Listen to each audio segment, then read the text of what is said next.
ثم إني دعوتهم جهارا ثم إني أعلنت لهم واستغفروا ربكم إنه كان غفارا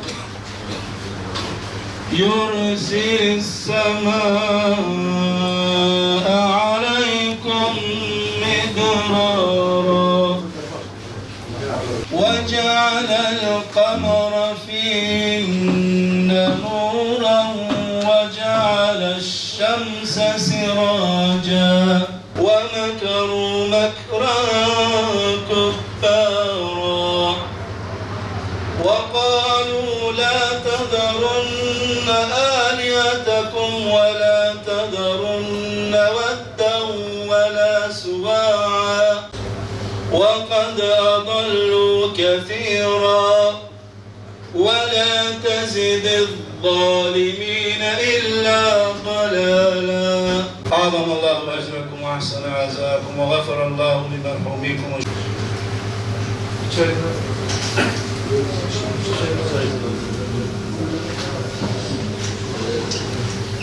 Bunlar ağır musibetlerdir. Bunlar ağır imtihanlardır.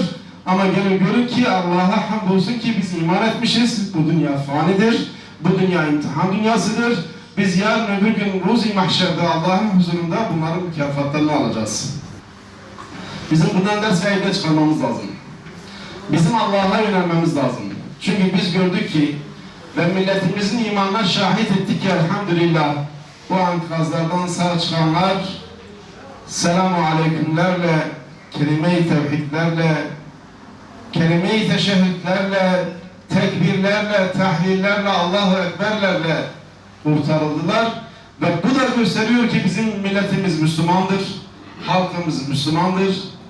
Bu halk İslam üzere, bu halk Kur'an üzere, bu halk kelime-i tevhid üzere inşallah tekrardan dirilecek, tekrardan aynı dayanışmayı gösterecek ve inşallah bu musibeti geride bırakacağız. Rabbim bizleri hakka hak bilip hakka tabi olan batılı batıl bilip batıldan uzaklaşan kullarından eylesin.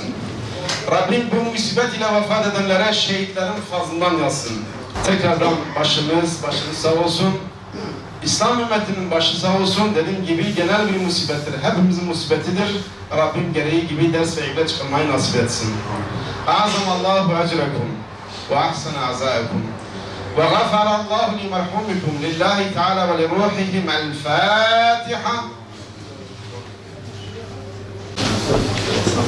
Abdülkadir cemaat.